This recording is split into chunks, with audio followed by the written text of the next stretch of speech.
Good evening, everyone. Tonight is the Thursday, April 29th, 2021 Transportation Commission meeting, and we are all joined here virtually. My name is Bridget Obikoya, and I am the Transportation Commission Coordinator. This meeting is being recorded, so I please ask that you turn up your mics when you are not speaking. And with that, I will turn it over to Chairman Slatt for the citizen comment on matters not on the agenda. Do we have it? Okay, looks like we don't have any comments. So we'll move on to the first agenda item, which is Boundary Channel. It's an information item with Olivia Daniszewski.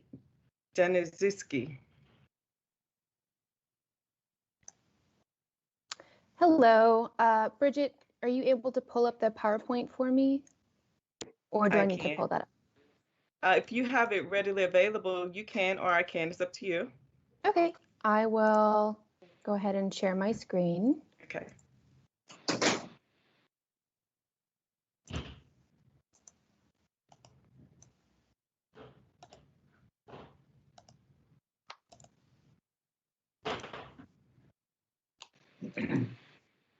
Are you able to see my presentation?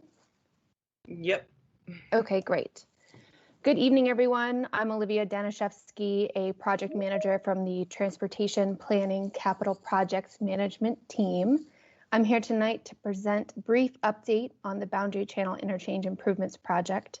That project, as you may be familiar with, is being administered by VDOT, so I've invited onto the call the VDOT project manager, Chris Barksdale. He should be able to answer any questions that I am not able to answer when I ask for questions at the end. So as you can see here, this is a graphic of the Boundary Channel Drive Interchange Improvements proposed future condition. You can see a main feature of the project is the installation of two roundabouts.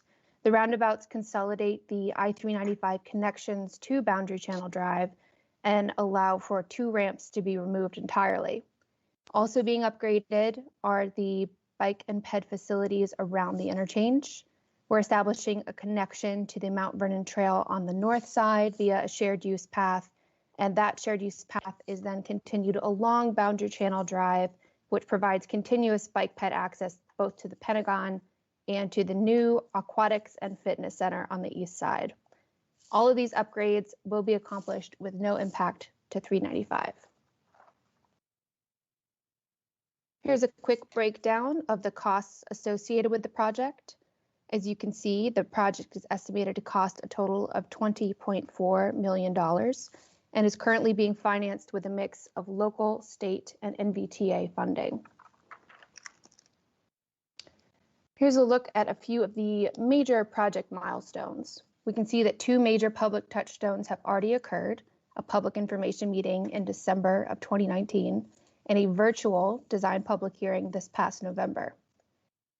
RFP was released on February 28th to three shortlisted design build firms by VDOT.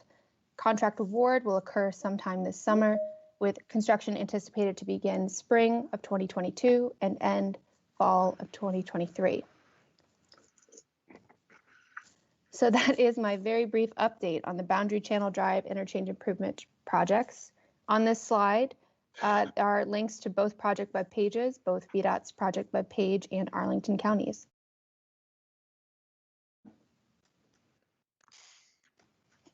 Great, thank you very much. Commissioners, go ahead and throw your virtual hand up if you have questions. Looks like Commissioner Brose is first up. Go ahead, Commissioner Brose. Thank you, Chairman Slatt. I'm just curious, the comment that there will be no impact to the 395. Can you explain how that will be coordinated in terms of the project? Well, most of the work will take place not on 395, just in the surrounding area. So while it will be close, there's no anticipated effect on 395, anything like lane closures or anything of that purpose. Meaning that it's happening in the vicinity of it, not obviously touching the interstate? Yes. Okay, great, thank you. Mm-hmm. Commissioner Buck, you're up next. I just wanted to compliment the design team. This revised drawing is it totally exceeded my expectations. One of my primary comments in the preliminary design was that the trail needed to get pulled away from the outer perimeter of the roundabout, and I was kind of hoping they'd pull it maybe 6 or 7 feet back, and they put it on its own independent alignment, and that just is just thank you.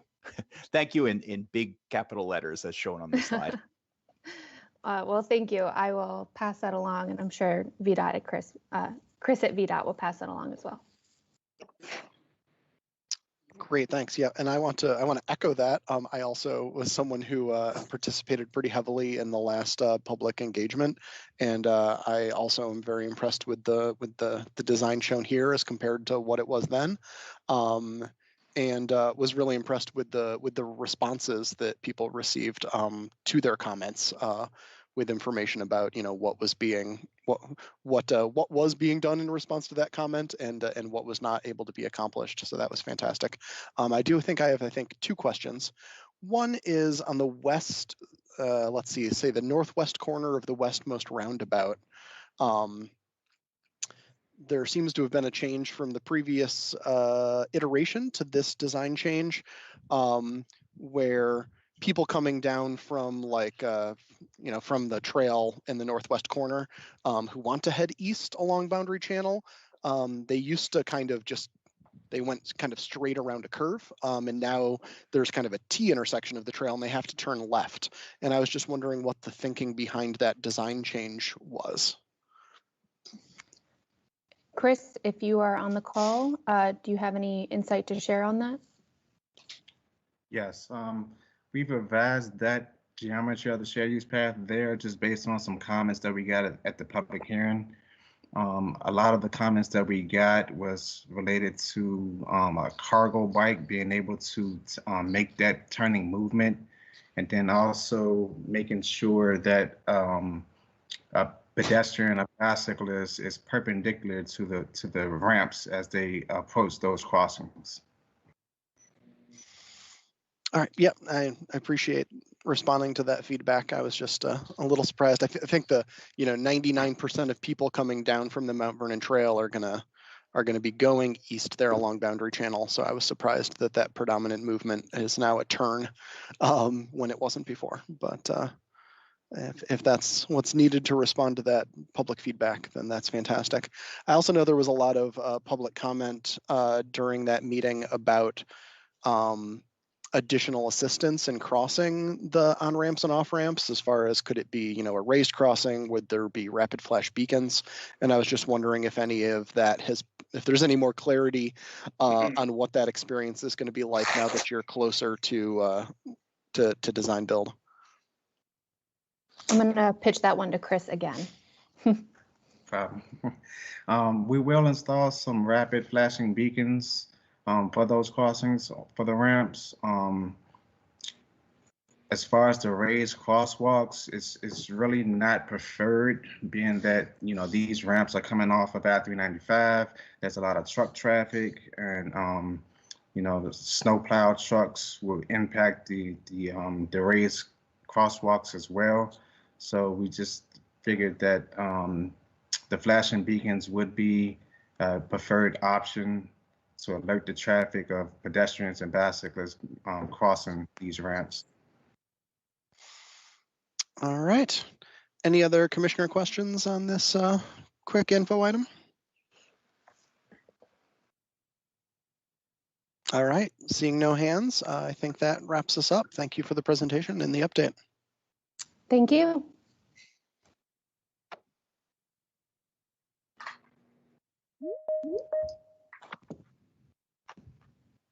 Okay, the next agenda item is an action item, and it's the Vision Zero presentation with Christine Baker.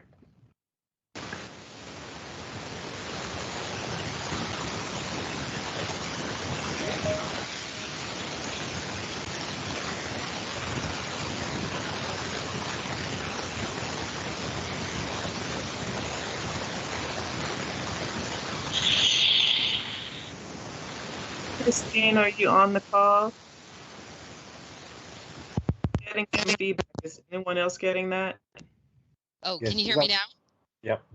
Okay, sorry about that. Thank you so much. I'm Christine Baker with Transportation Engineering and Operations. I'm here with our core Vision Zero project team, Hui Wang, Dan Niebers, Dennis Leach, and I'm actually not sure if Nate Graham is on the call, but he has been a huge help in this effort as well. So we're returning after our discussion at the Transportation Commission April meeting. So thanks for having us on your agenda again. And last week, Bridget sent out a link to the final draft of the Vision Zero action plan. It's up on our website. Hopefully you've had a chance to glance through. Tonight we'll run through the key feedback points that we heard at the last TC meeting, and then we'll have an open discussion with commissioners on the final draft and talk next steps. So as we come to the end of this action planning timeline, our ask tonight is that you provide a letter of support for the Vision Zero action plan to the county board in advance of the county board hearing on May 15th. So let's jump into what we heard last time that we met and show how we use that feedback in the action plan update. We mentioned the infrastructure bill at the last meeting. We have looked into it a little bit further. There's now a fact sheet available, but it does propose about $20 billion for Vision Zero and safety projects. We sure do hope that means funding for us in the future, but the bill's uncertain at this time, and we can't plan for or count on the funding yet, but we'll keep our eye on some of the high dollar projects that could be good candidates if and when money comes available. So that was a great comment and something that we'll have on our radar. There was a comment to ensure holistic roadway improvements rather than piecemeal improvements, especially through the site plan process. The action plan is setting up for that more holistic assessment and implementation of projects that we wanted to acknowledge. And here's where that's highlighted within the action items. So that's getting better crash and supporting data to then inform our annual crash analysis, which includes systemic and holistic safety assessments. Our equity analysis will focus on evaluating and addressing imbalances in safe transportation. Our master planning actions will look towards safety being integrated in all long-term planning efforts, and a next generation MTP that looks at all modes together rather than in their own vacuum. So it creates that holistic view of transportation in the long term. The speed management action items include implementing a holistic approach to speed mitigation and setting our speed limits and our speed reduction tactics in a consistent way across the county.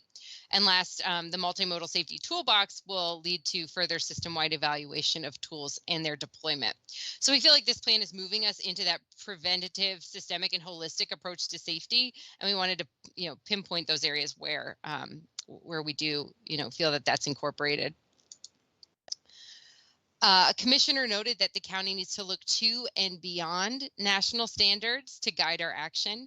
And there are 6 key areas in the plan where best practice research comes into play, because this is really important. And that includes our crash analysis methodologies, our management of speed, updating our guidelines and standards, the multimodal safety toolbox, data-driven enforcement, and our active construction, updating those guidelines. So on this slide, I listed some, but certainly not all the resources that staff look to when we're planning and designing and assessing aspects of the transportation system. So that includes FHWA, NACDO, AASHTO, MWCOG, and other professional and national organizations. We have folks very involved in committees and professional organizations, helping update guidelines like the MUTCD and FHWA, safety guidelines. There's lots of information sharing that county staff are doing with regional organizations, and we're presenting and tuning into webinars and forums nationally all the time. So we're very plugged in, and we anticipate to continue to do so. And so, these resources aren't specifically called out in the action plan because they're just part of what we do day in and out. So we wanted to acknowledge that, that best practice element is there. And, we're always looking for ways to improve and new innovative things. We heard that actions for safer transit were not apparent in the last version of the draft action plan. So we took a deep dive back to make sure that the transit elements and ways that we can improve access to transit were incorporated and at the forefront. So here are specific areas where we hope to see some of the major impacts to planning for and maintaining safety for people taking transit. And that includes using the inventory of bus stops to assist in prioritizing projects, also prioritizing projects that provide safer access to transit, revisiting our bus stop guidelines and standards when we see new best practice opportunities, including tools to improve access to transit in the multimodal safety toolbox and those transit stops themselves.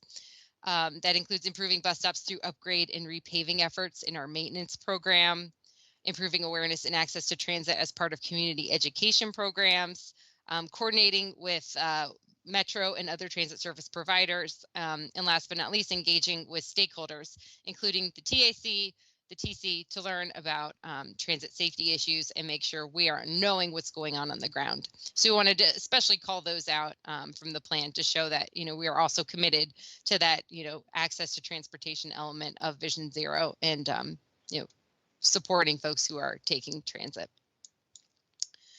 The next feedback point is funding, which we heard not only from TC members, but other stakeholders as well. And the response is that a dollar amount is not included in the action plan because that number is going to change over time and will need to be identified in the capital improvement plan budgeting process.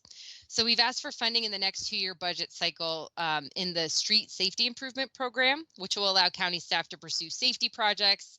I believe it includes, funds dedicated for maintaining our data and analytical needs for the program, as well as staff support.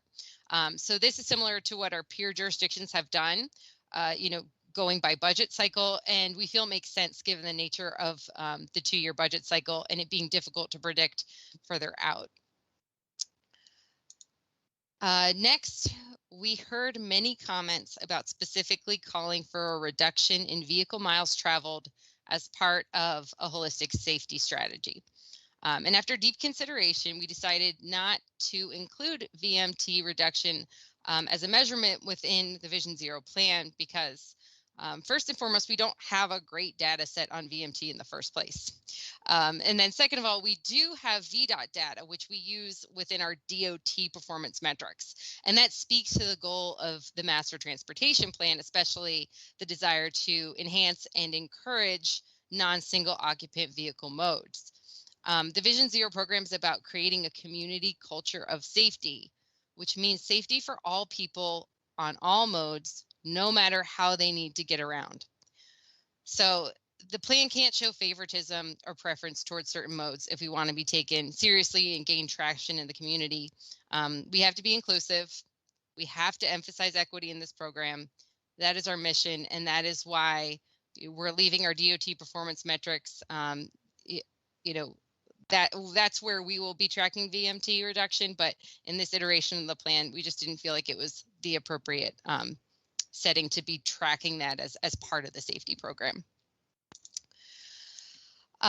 There was the comment to avoid reinventing the wheel and ensure that the focus is on reducing crashes, which we 100% agree with. And we looked at the plan and actions thinking about this comment and making sure it's clear what we're working toward all comes down to reducing severe crashes. So we're proposing an interdisciplinary approach to safety, which is the heart of Vision Zero. We're talking about implementing change through evaluation, engineering, enforcement, education, engagement, and policy. So that is the wheel, and we're confident that these strategies will provide that systemic change that'll get us to zero. And then, I'll add that Arlington's action plan is like many first-generation Vision Zero action plans we've seen in other cities in the U.S. We'll most certainly need to assess our data and our progress to refine and mature our program over time. So the next updated action plan might look a lot different than this one, and we just wanted to acknowledge that. And last, this seemed like the paramount comment from our last meeting. What should you expect moving forward with this action plan, and how are we going to measure our progress? And we think we have done a better job in this new iteration of the plan in identifying those key problems that we'd like to solve, in recognizing how we will track progress on each action item, in highlighting how we will measure that success using these crash metrics specifically. So we measure action by looking at what we've done. We measure success at looking at how the crashes are going down. And we also provided a timeline to illustrate how reporting, meetings, and evaluation will look moving forward. So here's a close-up of that timeline that shows how Vision Zero implementation will look like over the next 5 years. And we'll have an annual program report and public meeting to collect feedback that will occur in tandem with our annual crash reporting and our annual perceived safety benchmark survey. We'll then have a mid-year check-in where we share an interim report on our performance metrics and our action progress. And this will be a meeting specifically with the external stakeholders group representatives, but it will also be open to the public, and all materials and information will be available to the public as well. And so then for those quarters that don't fall on the annual report or the interim check-in, we will have a quarterly briefing on what we have done and what metrics we are able to report out on, just to provide that check in on what's going on and provide that opportunity for feedback. So as we implement the action items, we'll assess what is working and what is not. And our plan, is designed to provide that flexibility. So if we learn our strategies aren't working, or if new safety priorities arise, we can change things. And then last, we'll also have engagement checkpoints and communication campaigns throughout the course of this timeline to keep our channels and awareness of community needs open. So we'll use our listserv to also help disseminate this information as well. So with that, I would like to reiterate our appreciation to all the commissioners for your feedback and your continued dedication to the development of this safety program. I can't emphasize enough how excited the entire county and our staff are to start digging into the actions and make these goals a reality.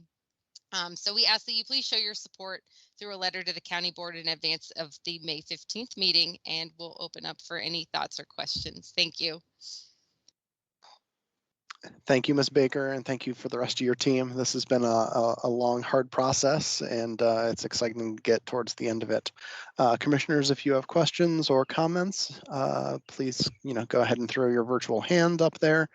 As usual, I just want to lead things off with, I've said in the past, I think the multimodal safety toolbox is an incredibly critical part of this that I wish had been included, at adoption. But can you remind me what your expected timeline is on moving forward with that? We hope to have that kicked off in May, and then wrapping up by October, November, so end of the year. That's making sure everything goes smoothly. But yes, hoping by the end of the year we'll have that multimodal toolbox complete. And it's going to be a living toolbox, so we're going to be updating over time, but we'll have that first iteration by the end of the year, hopefully. Version 1.0. Awesome. Yes. Thank you. Anybody else? I'm not seeing hands jumping up here. Maybe you've done a fantastic job addressing our concerns. I think that's very possible. Commissioner Brose, go ahead. Yeah, hi, thanks. So great report and lots of good energy here. Just from a practical standpoint, basically it looks like initially just a lot of collection of data, and then it's sort of implementing projects or actions from that. Is that an accurate way to? I see a lot of action plans here. Just wondered if we're starting from a place of having information, or part of it is actually the collection of data and then the implementation of programs to execute on that. So we do have the data analysis that we did at the beginning of the action plan process. So that systemic analysis, which informed a lot of what we have prescribed in the plan, as well as our hotspot analysis, which will update each year, in our high injury network, which will update every 3 years unless we see a need to maybe adjust. So that's the data that has gone into this, and then we are looking to enhance that. So we've been working very closely with police to improve the police reporting, so that way just our information that's coming in gets better, and then we're able to have more accurate crash report reports from that, as well as the supporting data, which will help us do further systemic analysis. Because each year, I think our data analysis is going to improve because we're going to have lessons learned from the year before. We're going to have better data, and we'll also have more data of the infrastructure inventory, which will allow us to make connections between certain crash locations, like, oh, maybe this was a four-way stop. That kind of comparison will allow us to make more preemptive safety safety projects we'll be able to do. Yeah, no, yeah, I think you're getting to where I was asking, but really the data is going to drive what the actions in terms of making changes Absolutely. going forward. Okay, thank you. Yeah, got it. Mr. Neighbors, I see your hand. Did you want to jump in on that response? Sure. Thank you, Chairman Slatt. The data is going to help us refine our approach so that we're targeting things better, like Christine said. That said, through this process, we've gotten a lot of feedback from the ESG and we have done some data analysis that have really helped us understand what the problems are right now. And so we're starting to act on some of those things. So we haven't held back from doing safety improvements just because of the plan. So I just want to make that clear, is that we are doing some things now, and we'll be able to do more things as we figure out where the data takes us. Great, thank you. Great, thanks. Commissioner Price, you're up next. And what Dan said sort of kind of speaks to my question. So it seems, based on the conversation, that the top priorities in terms of implementation in the immediate term seem to be the multimodal toolbox, which, if I remember correctly, is going to be kind of based on a complete streets program. There's also going to be data analysis and collection. What would you list, I guess, as a third immediate implementation? In terms of implementation, what would be like the third priority? We have been doing a lot of systemic and system-wide holistic evaluation. As I mentioned, we have already done an assessment of all of our, stop controlled crossings and signalized intersection crossings, and made sure they're all high visibility. And we've done an assessment of all 4-lane crossings to make sure that the treatments and the advanced signage is all consistent, and check to see on a holistic level what candidates for RFB locations are out there, where we can start to prioritize that list and things like that. And so just kind of taking little things and then looking at them on the countywide level, that's been able to kind of create that, again, preventative types of treatments where we can stop crashes before they happen by just implementing consistent treatments across the county. And I'll let Hui add to that because I saw your hand come up. Yes, so I will say, while we are doing these data collection and analysis, we will not stop at delivering projects. They could be small, quick turnaround projects. They could be mid-sized projects. As soon as we identify that there are improvements that can be done and we have the means to do it, we will roll out projects. So that is another priority that you may not see that directly in the action plan because we're not naming projects, but we're going to identify them as we're rolling along and we're going to deliver them. Great. And I will add that, we've already done safety audits of some of the high injury network. I mean, it's a lot of quick build work that we're doing, trying to, get a lot of small projects off the ground and address key safety issues on our high injury network, especially in areas where, we see equity imbalances, and just trying to start tackling some of the bigger problems through small scale improvements, but then identifying some of these bigger scale projects that we can start to channel our funding to. So we've been really excited to start, looking at some of these corridors and start making these small changes that will soon add up to, the corridor level changes. No, I appreciate it. I'm just going to say, because that, 9 years we have, to meet our goal, we have 9 years. I mean, that's, next thing you know, you're going to, blink your eyes, you're going to be 5 years into it and doing an update. So it's a monumental task, and I appreciate everything this staff has has done on this. So Christine, Hui, Dan, thank you so much. Fantastic job. Thank you. Thank you. Awesome, yeah. And I just wanted to say, I really appreciate the addition of the target areas. I think that's a huge improvement in the plan and makes it, really clear to somebody reading through exactly the kind of things that that you're focused on, which is super important in a planning document. I continue to have some minor concerns about tracking progress, just because crash data is so noisy. It's going to be, I think, a little hard to tell how we're coming along, and the measurements of the actions still feel a little light, a little not concrete. I don't know what the word for not concrete is. Amorphous maybe,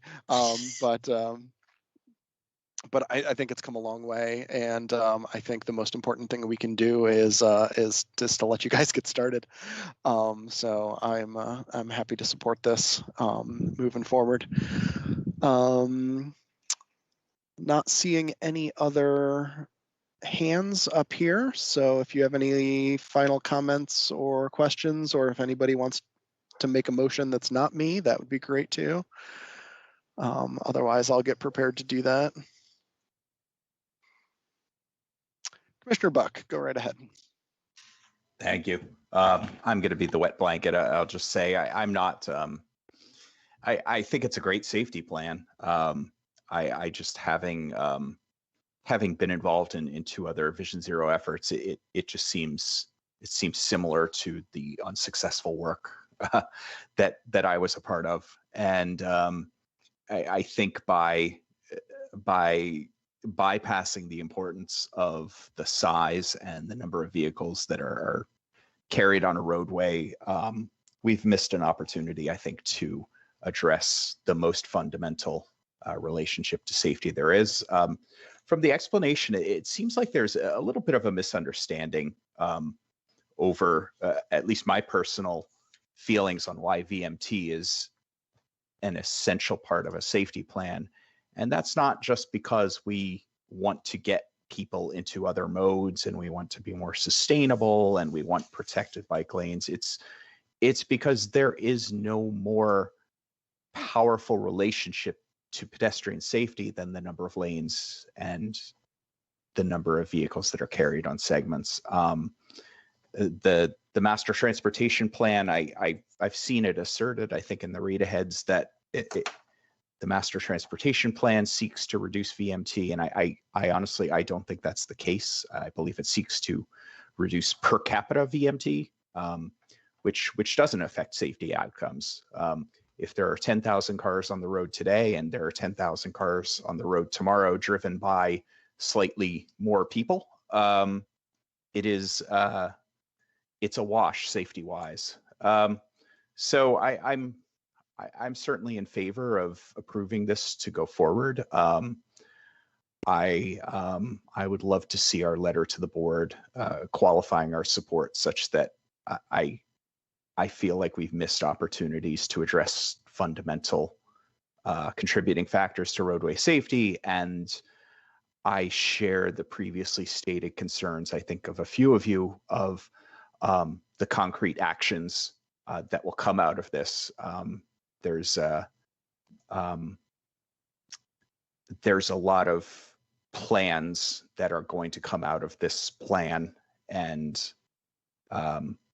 I am eager to see when safety becomes the number one item of discussion at a development review, at a sector plan conversation. Thank you. Thank you, Mr. Buck. All right, then in that case, I will move that the Transportation Commission recommend that the County Board adopt the proposed Vision Zero action plan as outlined in the, wow, link that we were sent. It's not even like a board report here. Well, let's go with that. It's about as specific as I can get. Second. Seconded by Commissioner Price. Any discussion on that motion? Or Mr. Buck, do you want to offer an amendment to add any qualification to that endorsement?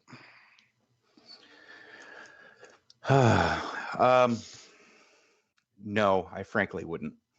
Alrighty. All right, hearing no further conversation then, we will vote. Commissioner Brose. Aye. Commissioner Bruno is not here.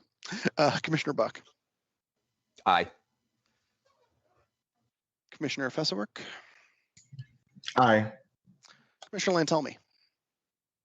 Aye. Commissioner Muradovic. Aye. Commissioner Price. Aye. Commissioner Raddick. Aye. Commissioner Yeri. Aye. I will also vote yes. That passes unanimously. Thank you so much. 9-0. Thank you. We put ourselves in your capable hands. Please don't let us down. No pressure. Thank you We very feel much. the pressure and we're ready to act. So thank you very much. Okay, Thank you. thank you. And the next action item is 2001 South Clark Street site plan, and it has two parts. And we'll start with the applicant and Joanne Gabor from DOT Development Services.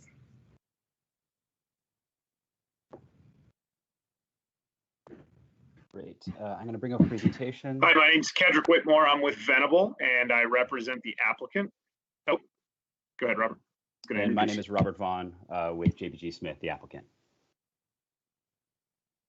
I'm going to bring up a presentation. Can everyone see my screen? Yep. Okay. Members of the Transportation Commission, thank you all for having us here tonight to talk about our 2000-2001 South Bell Street application. We'll be going over the project, talking about the streetscape sections, providing an overview of neighborhood transportation, and also touching on several street improvement projects that will come along with this project. To orient you, the site is located within the middle of Crystal City at the intersection of 20th and Route 1.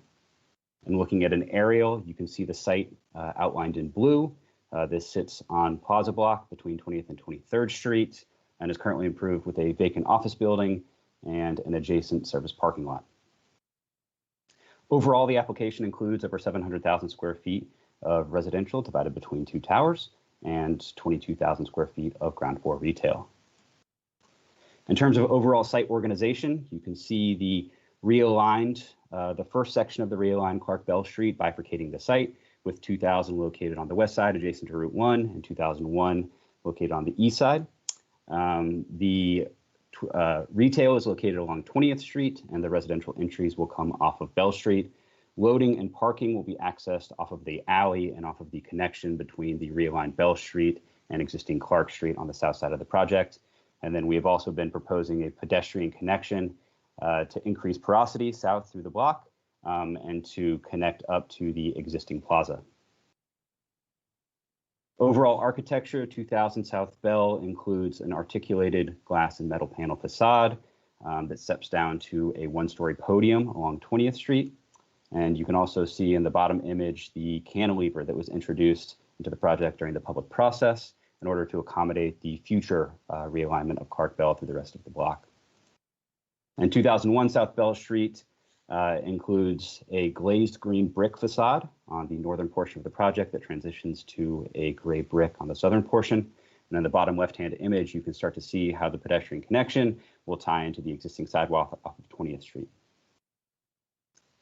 Overall, we're providing 247 spaces dedicated to the residential units and a new two-level garage that provides a parking ratio of 0.325 and 333 bicycle parking spaces. In terms of how this will fit into the rest of the block, we will be demolishing the existing plaza as well as the existing two levels that sit today, and we will be reconstructing a new two-level garage. And we have submitted an amendment to the parking master plan indicating how this will impact operations for the buildings on the rest of the block. Pick up and drop off, we have made recommendations to staff and have worked on including pickup drop-off spaces at the street parking along 20th Street on the northern portion of the project. Bicycle parking, as I mentioned, we have 333 total spaces, 21 spaces at grade, with distributed bicycle parking that will be accessible from an elevator coming off of that pedestrian pathway. We also have 10 retail visitor spaces. Getting into street sections. Along 20th Street, we will be providing new street sections that include 8-foot clear sidewalk and a 5-foot landscaping strip along with a 3.5-foot shy zone. And in front of the 2001 South Bell Street project, we have the same 5-foot landscaping strip, 8-foot clear sidewalk, and then another tree planting area that we'll be providing. Along the Route 1 frontage, we'll be providing an 18.5 overall sidewalk section that includes a 10-foot clear sidewalk. And on the Bell Street extension, this was a topic of much conversation through the public process. You can see in the top image the Crystal City sector plan guidance for what that street section should look like. The initial proposal was at 72 feet, and with significant public conversation, as well as working with staff through the process, the final proposal includes a 76.5-foot cross section with 8-foot clear sidewalks and 5-foot landscaping strips on both sides. And we have also included dual direction protected bike facilities that should coordinate with the broader Crystal City bike network that staff is currently working on. So going through kind of the evolution, the sector plan indicated 80 feet with a single 6-foot protected bike lane, and that was included in the original proposal. And the final proposal now has the 2 separate single direction 5-foot protected bike lanes, 14-foot sidewalks overall with 8-foot clear sidewalk zones. And at the last public meeting, there was a lot of conversation about the 76.5-foot right-of-way and the deviation, setting a new precedent for future projects. We don't believe that is the case. This is not kind of inherently changing the sector plan. Future projects, the starting point should be an 80-foot cross-section. And this site was working under a very specific set of circumstances in that it had to accommodate the interim connection between the Bell Street extension and existing Clark Street. And there was very little guidance from the sector plan on how that interim connection should be established. And it was another area of evolution that occurred through both the LRPC and SBRC process. Here you can see the interim connection connecting the Bell Street extension to existing Clark Street. This was modified to move the building actually 5 feet farther north, to incorporate angled loading docks to eliminate potential conflicts with transitway movements, and then also to accommodate a dual direction 10-foot bike facility that would continue farther down on existing Clark Street. You can also see the alleyway shown on the side with 6-foot clear sidewalk on one side and an 8-foot clear sidewalk on the other. So this was another one of evolution. The initial proposal included a 35-foot right-of-way with a 6-foot protected bike lane, and the final proposal now includes a single dual direction bike lane that again should coordinate with the work that staff is doing on the broader Crystal City bike network. Neighborhood transportation overview. This site has a walk score of 84 and has a 4-minute walk to the existing metro station to the north, a 7-minute walk to the VRE station, and a 5-minute walk to the Crystal City Multimodal Center to access several bus lines. This also sits within a very well-connected pedestrian network that we think will be improved with this project by introducing new streetscapes and sidewalks, the creation of additional porosity farther south into the block, and by simplifying the Route 1 and 20th Street intersection that should provide for shorter crossing distances for pedestrians. An additional area of evolution through the process was the reestablishment of the existing underground connection. The existing configuration you can see in green, and the revised configuration you can see in blue. And the original design included in the application was that we would provide a underground connection that would be open to the garage, that would then transition and connect into the new pedestrian pathway that would provide exterior access into the Crystal Plaza shops. We received significant public comment on this, and we actually built off of a design concept from a community member to figure out how we could, initially fully underground that connection by transitioning down to the second level of the parking garage. And through additional conversations with the community, we were able to come up with a design that fully encloses this connection and provides temperature-controlled access from the tunnel at 20th Street down to the Crystal Plaza shops on the southeast corner of the project. Within the last, in the last presentation that we provided for the community meeting, we included a walkthrough of what the space might feel like, but these are some stills from the rendering showing that proposed condition. And then in terms of bike facilities, as I indicated, we will be implementing dual direction protected bike facilities that will connect into the broader Crystal City bike network. And then there's also Capital bike share stations located within close walking distance to the site. Here you can see that design where on the Bell Street extension, we have two protected bike facilities providing north and southbound access that then transition into a single dual direction facility that will continue farther south on it to existing Clark Street. In terms of the multimodal transportation assessment, we worked with our traffic engineer to study the impacted intersections, and we will be moving forward with the signal timing adjustment as well as the introduction of a new signal at the intersection of 20th Street and South Bell. We'll also be moving forward with a transportation management plan that not only will provide information on associated transit facilities, but will also provide incentives for mass transit, and we will continue to provide information to the county on transportation and parking performance. And then contributions to street projects, the realignment and easement dedication for the first section of realigned Clark Bell Street, which is a major sector plan goal. We are moving forward and working with staff and VDOT on a realignment of the Route 1 and 20th Street intersection, and then the preservation and installation of a revised underground connection that will be open to the public as indicated in site plan conditions. And with that, I want to thank everybody for their time and happy to answer any questions.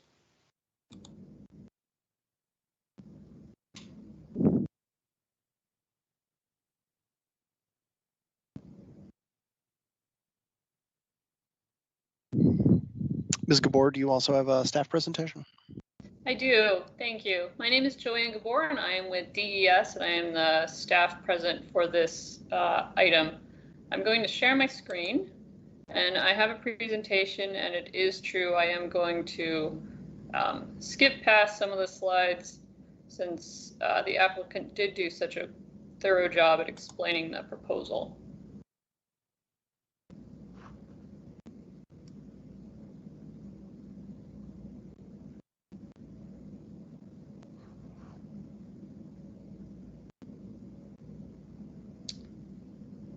Are you seeing the one slide with the basically title page? Yes, indeed. Okay, fabulous. So this is the Transportation Commission meeting, obviously, for Crystal Plaza 1. This is a new site plan, the PDSP amendment, a site plan amendment, and it is an action item.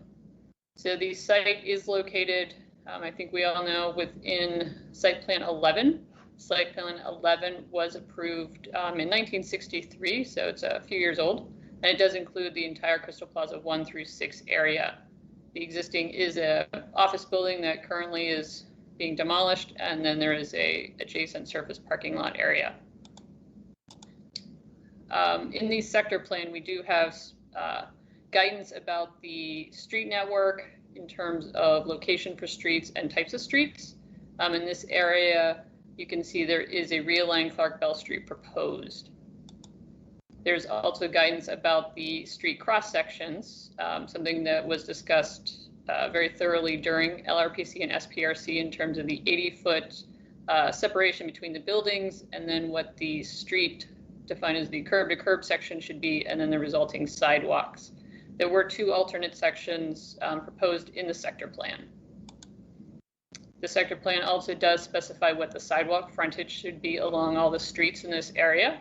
Along Clark Bell Street is a 15 to 18 foot sidewalk that does include a 6-foot furniture zone and then a 6-foot clear sidewalk.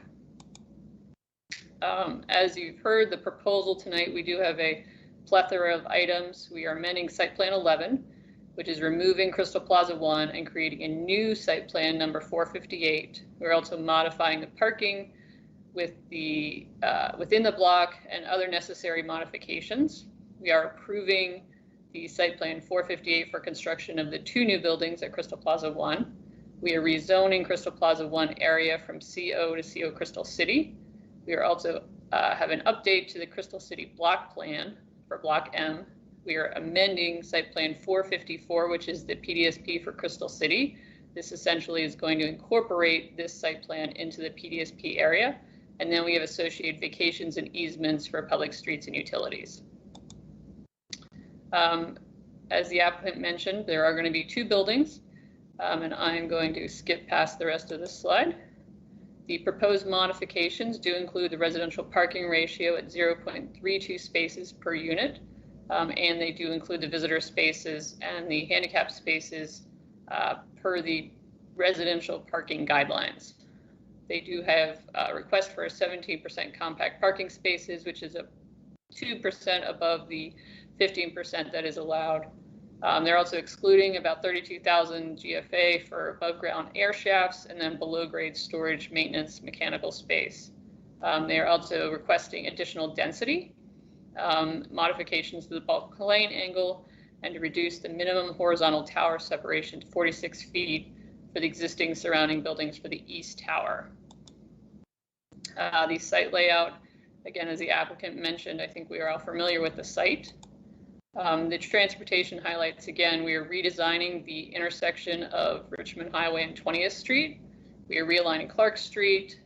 We are providing that 14-foot minimum streetscape along all the frontages except the southern side of the east building. We are including a signal at 20th and Bell Street, and we're also maintaining the transitway route and avoiding any conflicts with the loading activities on the west building.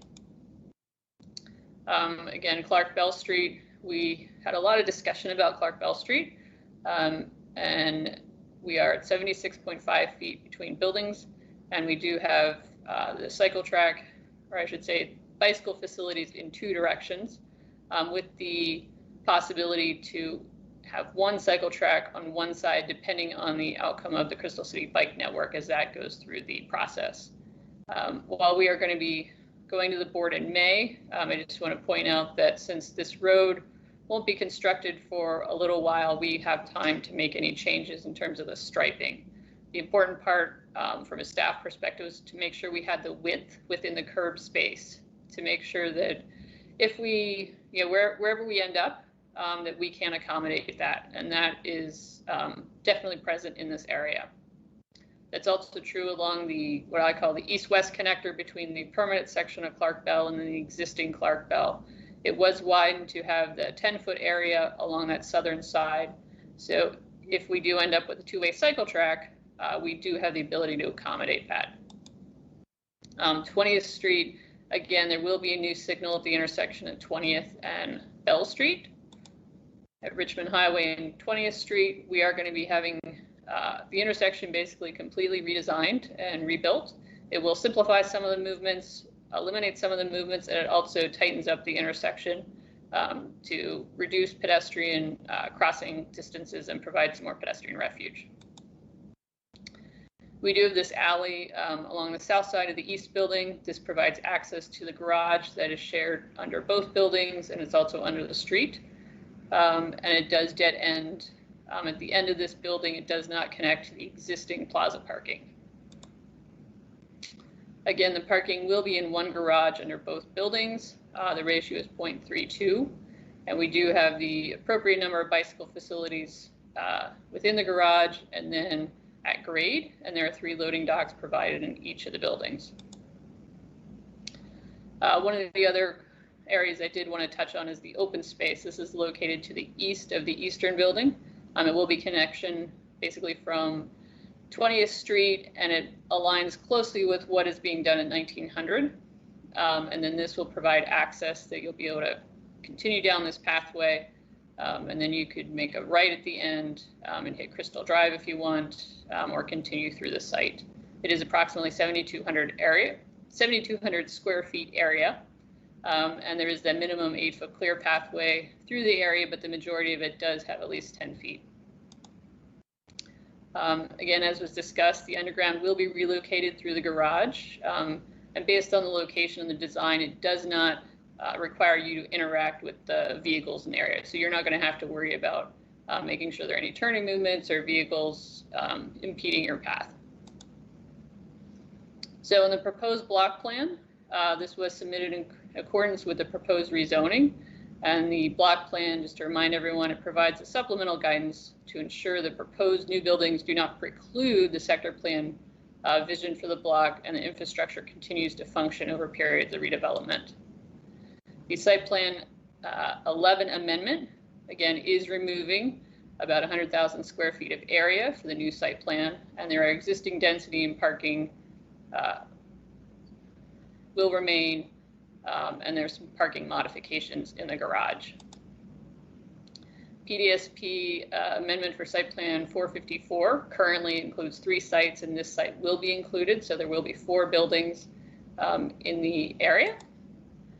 The community engagement process, we did have, we start with LRPC, and then we went to SPRC, and then we are continuing through the commissions with a county board date of May 15. And with that, staff does support the project, and we recommend approval with the conditions as shown in the county board report. And I am available for any questions. Great, thank you very much. Ms. Obukoya, do we have any community speakers on this that signed up with you on this item? We don't have any community speakers. All right, well, I have a late breaking request from Mr. Kevin Vincent of the C2E2 Commission, which I am inclined to grant as the chair's prerogative. So Mr. Vincent, if you are here, I would love to hear from you in 3 minutes or less. Yes, I am here, and thank you very much. I just wanted to report that C2E2 did review the materials for this project, and we had some comments. The transportation-related project comment involved the electric vehicle charging provided for the parking, and specifically, it was a little confusing what was provided. How many spaces would have charging stations? It is either 7 or I believe 29, but we recommend that that there be specified how many parking spaces will have charging stations and when the building opens, but more importantly, that 50% of the parking spaces be made EV ready, so that in the future, as vehicles become electric, they'll be able to plug in, and that involves providing conduits so you can charge up the vehicles, and you can add charging stations later. So that was our recommendation that we're sending to the county board, and I want to share that transportation recommendation with the Transportation Commission. Thank you. Thank you very much, Mr. Vincent. Next, I'd like to go straight to Commissioner Buck, who is dedicated a not insignificant percentage of his life over the last year to this project, so he can walk us through what happened in LRPC and SPRC. This has been an era, this project. It's been going on for I've been involved for 8 months, and I don't want to bury the lead. It has progressed extremely positively, and basically 99% of this project I am just thrilled with. It's ended up as probably one of the best projects I've been involved with. I just want to talk a little bit, just to review some of the progression, that some of it is buried in the staff report. Some of it is just worth highlighting. First, beginning with the block plan as described in the staff report, this was packaged with another concurrent development, which has since been put on hold as part of the block plan amendment. There was originally kind of a more more sort of squared off alignment of the ultimate alignment of Clark and Bell Street. That was one of the items that was fixed. 20th Street, the original block plan proposed a kind of a weird 4-lane alignment down by 1900 Crystal Drive. That has been fixed. Sidewalks have been progressively widened around just about every adjacent face of the buildings, especially along the alleys. Parking ratio obviously has been great from the start, more or around the same number of bicycle spots as car spots.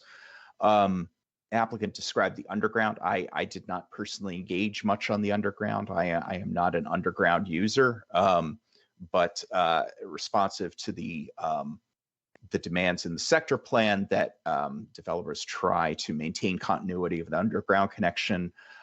They pivoted very early on and designed a what I think is an acceptable continuity of the underground, and I don't think they mentioned, but are working on I believe a 3D model of the underground that will hopefully help to sort of inform future developments and how they accommodate the underground in the future.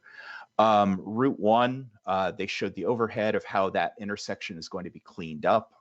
You kind of have to look at the current satellite image of that intersection to appreciate how bad it is now, and it may look a little confusing in the future condition, but you have to trust me, it is substantially better. One of the additions I just noticed in this presentation was on 20th Street, a bulb out across the street to shorten the crossing across 20th that I don't think was present in earlier plans, but I might be mistaken. But that is certainly a very positive addition. The pedestrian connection, I want to emphasize, this was emphasized in the staff report, that is basically a bonus open space that is the space between it and the 220 20th Street building. And I would assume they would have been well within their rights to basically leave that an unimproved space. It is an ADA accessible, useful connection to what will be provided with future development and open space that sort of opens up to the Crystal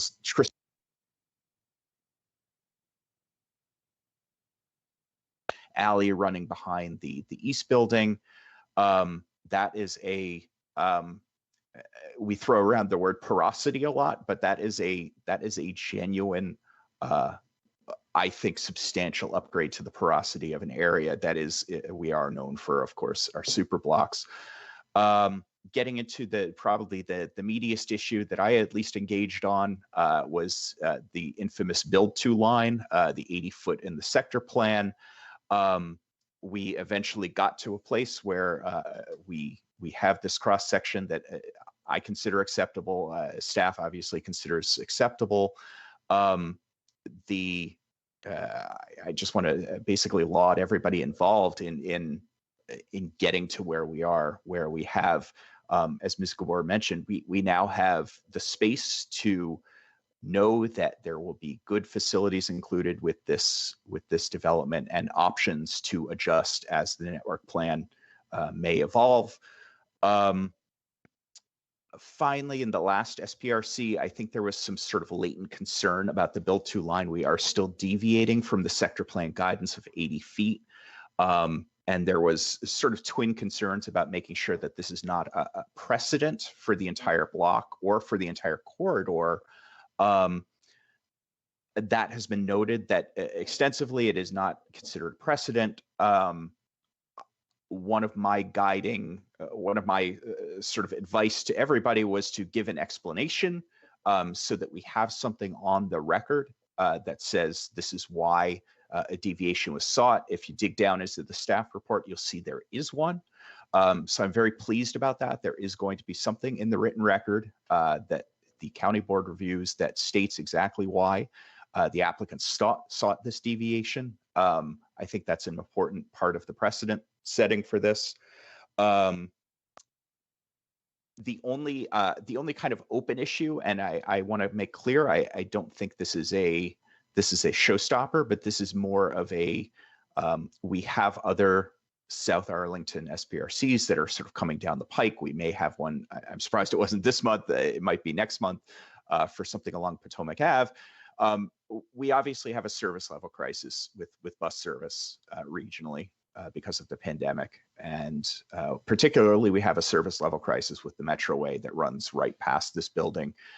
And we're building infrastructure for extensively for separated bikeway or busways, and the bus is currently running every 20 minutes during weekdays and every 30 minutes on weekends. We need to find some way to supplement that service in the short term, at least until transit funding returns to some sort of semblance of normality. In SPRC, we had sort of floated the concept of, can that be part of the community benefits package? As you heard, this project is being folded into the so-called the PDSP community benefits package, which sort of outlined benefits that would be provided along with a suite of developments. They include public art contributions and provision of a site for a temporary library and operations for that, all of which are great great contributors to community. It was pointed out that the transit service sort of is in a crisis, and while I think it's a little late at this stage and persnickety to sort of to pick on this as a want and need, I did want to note that it is kind of I think it is an open need, and I hope that in future site plans we are able to discuss transit service in general as a potential area where we can have, especially those developments that are relying on that service, to help get it to a point where it's usable. And in particular on the Metroway, where so much capital investment has gone into this facility, and so much development is happening along it and is going to rely upon it being a usable service. We really do need to pay attention. So I am happy to chime in on any questions as well, but basically just wanted to sum up by saying this is, I'm going to be very happy to vote in favor of this project. And I don't know if I'd have said that at the outset 7 or 8 months ago. Thank you, Mr. Buck. Commissioner Raddick, you've had your hand up this time. Do you have some questions or comments there? I have not been involved to the same level as Commissioner Buck, but I have been following to a lesser degree along, and I think this is a fabulous project, and it's come a very long way. And I think between this project and the other project that's happening, I forget what the address is, across 20th Street, I think this is going to transform the neighborhood, and it's something to really be proud of. So, I do have one other quick question. At the, I was watching the video of where the tunnel meets the current underground tunnel, where basically where the site plan ends to connect to the metro corridor. There was a set of stairs, and because of the pandemic, I'm a little, trying to brush off some cobwebs of being down that hallway. But I don't recall there being any elevator or any sort of way to get up those stairs if you have mobility issues. And I don't know if maybe the county or the applicant could address whether there's a workaround for that.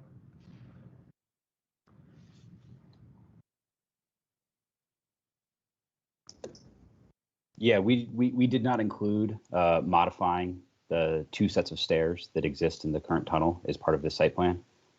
So that's not currently the accessible route, and it will not be moving forward. Okay, thank you. Commissioner Lantelme, you're up next.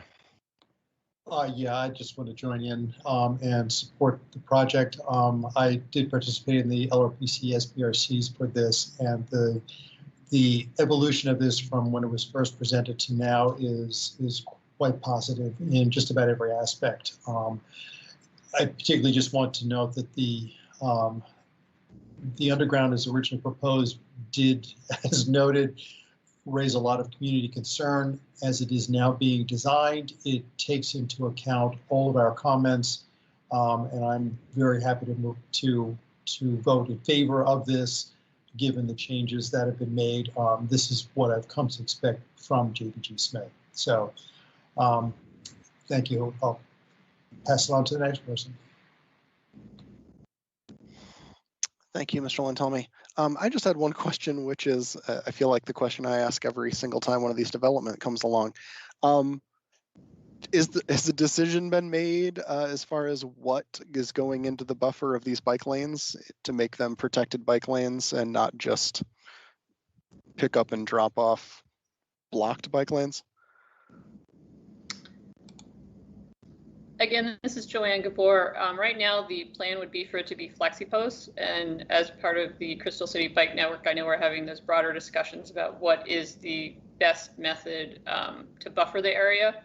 And so as those buffering methods evolve, then this area would evolve as well.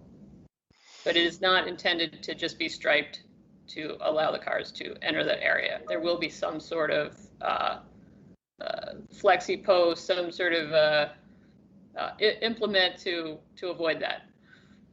Great. I would once again strongly encourage staff to move in a nicer direction, in a more solid direction, to modular curbs or planters. I know this applicant in particular, due to numerous discussions, is very supportive of doing better than flexi posts. So I don't see why staff would hold them back. So I really hope we can get to a good place there. And I think by the time they build this area, since it'll be about 2 years from now, our thinking probably will have changed. So yes, we will evolve the whatever is utilized between whatever's approved on the plan now and when it's implemented. Great. All right. Seeing no further hands raised on this, I would love to knock off both of the pieces of this item in a single motion. So is there a further staff presentation about the required real estate nonsense? Just this is Linda Collier. Just one quick sentence.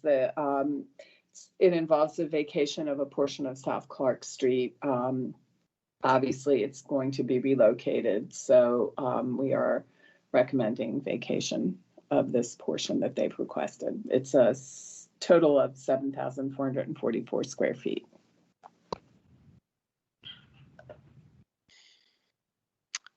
Great, thank you. And we had briefing materials on all of that and everything, yes. So that's all very reasonable. Let me just find my staff report.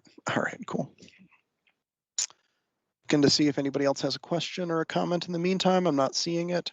So I will move that the Transportation Commission recommend that the County Board approve the proposed site plan and the associated vacation, as well as finding that the proposed vacation is in substantial accordance with the Master Transportation Plan of Arlington County. Oh, second. All right, that has been moved and seconded. Is there any discussion on the motion? All right, then we will move that motion to a vote. Commissioner Brose? Yes. Let's see, Commissioner Bruno is still not here. So Commissioner Buck? Aye. Commissioner Fesselberg? Aye. Commissioner Lantelmi? Aye. Commissioner Muradovic? Aye. Commissioner Price? Aye. Commissioner Raddick? Aye. Commissioner Yeri? Aye. And I will also vote yes. So that again is unanimous, 9-0. And I would very much like to thank the applicant and staff for their hard work on this project. It has come to a remarkably great place. And I would ask the applicant to please tell your, colleagues and friends in the development community that 0.325 is a totally reasonable parking ratio in Crystal City that they should feel free to implement in all of their developments. Hear, hear. With that said, we have just one more item left on the agenda. Is that correct, Ms. Obukoya? We actually have 2 items left. We have the 12th Street Complete Streets Information item with Mark Dennis and Diane Isaza. Thank you. Thank you for that reminder. And as long as we have 2 items left, I believe the commission will take a brief 5-minute recess, and we will come back to those 2 items in just a few moments. So we'll be back at 8:21 by my watch. Thank you.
It's 8:21 by my clock. Ms. Obukoya, would you go ahead and call the next item at your leisure?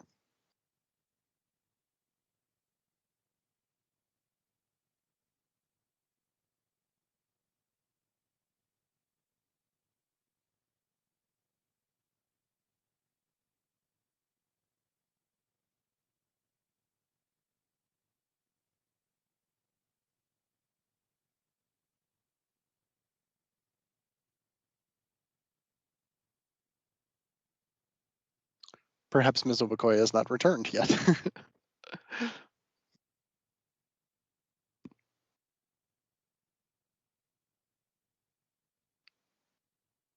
For a minute. Here she comes. All righty. We're back in business. Okay. The next item is 12th Street Complete Streets. It's an information item with Mark Dennis and Diana Isaza. Hello, everyone. Nice to be here. It's my first GC meeting, so I'm happy to meet all of you virtually. We'd like to give you an update on our status to the Complete Streets project. Let me share my screen.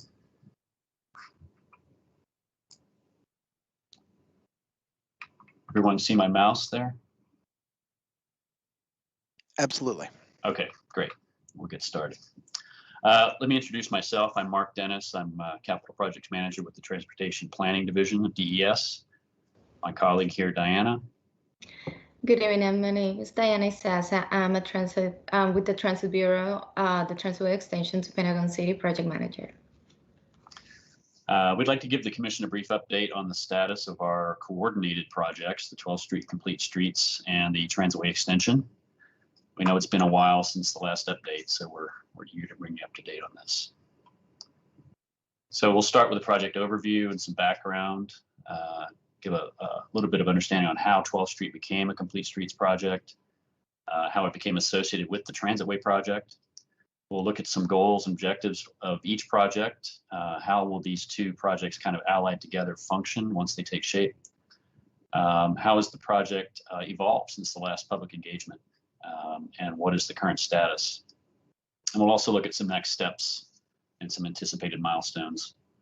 Right now, we'll start with a kind of a high-level orientation and some background on the Transitway project as a way to tee up a closer look at the 12th Street project. All right, what we can see on this slide is an overview of the entire 12th Street corridor. The color coding indicate the different phases or segments, as we call it, for the Transitway and the 12th Street Improvement Project. It is the Transitway starts along Crystal Drive on 15th Street, moving along onto 12th Street. Right at Long Bridge Drive is where the Transitway kind of merges into the 12th Street Improvements Project, continuing into two more segments of the Transitway all the way to the termini of the Transitway route at the future WMATA Pentagon City Bus Bay facility. The project background for the Transitway extension to Pentagon City. This project is the final phase of the Crystal City Potomac Yard Transitway in Arlington. It connects the north side of Crystal City to the Pentagon City Metro Rail stations. This project will include dedicated transit bus lanes, raised platforms, and 7 new transit stations. The 12th Street alignment was approved by the County Board in 2010 Crystal City Sector Plan, and it was reaffirmed with the adoption of the fiscal year 2017-2026 Transit Development Plan and Capital Improvement Plan. As we can see on this graphic, the blue lane indicates the existing Crystal City Potomac Yard Transitway project, and the red shows the alignment for the Transitway extension to Pentagon City. The Transitway will continue moving northbound on Crystal City and then make the left onto 12th Street, continue westbound, making the right and south Hayes, and a left on Army Navy Drive to finish the route at the WMATA facility. Moving down westbound, the buses will start at the WMATA facility, coming south on Hayes, 12th Street, and then making a right onto Clark Street. Next. So the 12th Street Complete Streets project sort of had its beginnings when 12th Street was identified for priority redesignation in the Crystal City Sector Plan as a Type B arterial. And so the recommendation for that redesignation hinged on the fact that the existing street did not match the typology recommended. So the project was kind of kicked off in 2015 to support and advance those sector plan goals and recommendations, including accommodating transportation needs for all users and improving the safety and quality of pedestrian travel by including a typical suite of complete streets features, including sidewalk clear zones, adequate space for street trees, and reduced pedestrian crossing distances. It's also worth noting that this project does implement these policy goals and strategy directives in the MTP pedestrian element. One other detail worth mentioning is that the Pentagon Crystal City Bike Network identified 12th Street as a gap in the bike network itself. So this project closes that gap. The existing conditions, this is a base diagram used for internal design purposes, but it does kind of address our existing condition in a basic way. You can see from this that it lacks amenity and multimodal accommodation. There are no discrete bike ped facilities, no dedicated transit lanes, relatively narrow sidewalks, and underutilized right-of-way. And so to take a closer look at this, we can take a few section views using street view images. So I'll direct your attention to section A, B, and C as we move east down 12th Street. Section A, you can see the relative lack of amenity from a pedestrian and bicyclist point of view. We do have sidewalks, but they're inconsistent, and there's just a generally unappealing condition that runs all the way down 12th Street. And as we approach the Route 1 bridge, we see the narrow sidewalks on the south side and ample room for full use of this right-of-way. So a little bit of chronology on this. In 2017, a public meeting was held to collect community input. And at this point, we began coordinating more closely with the Transitway project in terms of production and design goals and objectives. Our design work began to incorporate the new proposed new signalization at Army-Navy Drive. And it was around this time that TE&O requested a traffic analysis to confirm some of these new signal transit design goals. We also began looking at coordinating with the 15th Street South Clark Bike Trail project. So our initial 30% design at that time, 2017, began to incorporate some of these complete street elements. We see on-street parking inset into the bump out here. We have center running bus lanes, both eastbound and westbound. And we have narrowed vehicular lanes with shared curb lanes on the outboard sides. With this kind of suite of design elements, a key feature of this project at this stage is integration of a two-way cycle track connection into a widened pedestrian zone under Route 1. In 2018, a developer meeting was held to discuss design needs. There are a number of parcels in development that we'll touch on in a moment. And NVTA funding for this project was increased and extended through 2022. Our design work was placed on hold at 60% until the traffic analysis was complete and those recommendations could be considered and accepted by the county. In 2019 and 2020, after about a year of procurement and completion of that traffic analysis, those results began to drive changes in our signal and transit designs and subsequently parts of our complete streets designs as well. That work resumed to 90% in 2020. And then this first portion of 2021, we're now finalizing review comments to incorporate for our 100% submission a little bit later in the year. So just to back up a little bit, this is the 60% design that we pulled together, an exhibit we pulled together to kind of explain the revisions that the traffic analysis helped us develop. And we can see that the bus lanes, are a little more, they're redirected to the center and emphasized a slightly different turning arrangement at each street. The narrower crosswalks at Army-Navy Drive provide much safer crossing elements, and the two-way cycle track is a little more fully integrated. The 12th Street corridor was identified in the TDP, the Transit Development Plan, as a priority based on service levels. And so this coordinated project with Complete Streets essentially makes this 12th Street Complete Streets project a kind of keystone linking bike projects on Eads Street, Army Navy, and South Clark together. So if we take a look at those previous sections now with this design in mind, we get a sense of how we're meeting some of those challenges. Section A proposed along 12th Street. We see here with the color coding that we have the dedicated transit lanes down the center. We have widened sidewalks on the outboard sides with street trees, clear zones, and we have the narrowed crossings. We're making full use of the right-of-way width, and the bike connectivity is accomplished with the shared lanes. Section B, similarly. And then Section C under Route 1, the two-way cycle track linking Army Navy Drive with the South Clark Street project. And now at 100% design, we further refined this a bit. We note here on the west end at the Eads intersection that the dedicated median bus lanes do not mix with the shared curb lanes, and that those curb lanes do provide the direct transitions with the planned Eads bike lanes. Likewise, the refined intersection at Army Navy provides those further points of connectivity with the shared lanes on 12th Street and the proposed Army Navy complete streets and South Clark bike trail. So just to kind of sum up the goals, this project does support and advance the sector plan goals and recommendations for multimodal users.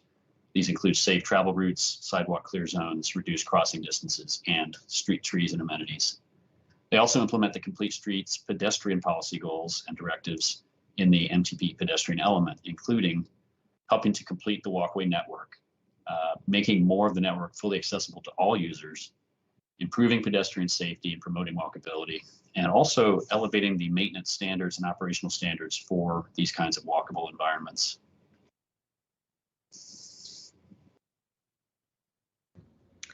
All right. The project goals for the Transway extension to Pentagon City. As we all know, the 12th Street corridor has undergone substantial changes during the past few years. The Transway extension to Pentagon City will support these new high-density land developments and traffic volume increments. This project adds capacity to this high-density mixed-use redevelopments, and not just in the north of Crystal City, but also in Pentagon City, and will provide a high-quality, high-capacity, frequent bus service from the WMATA Metroway service.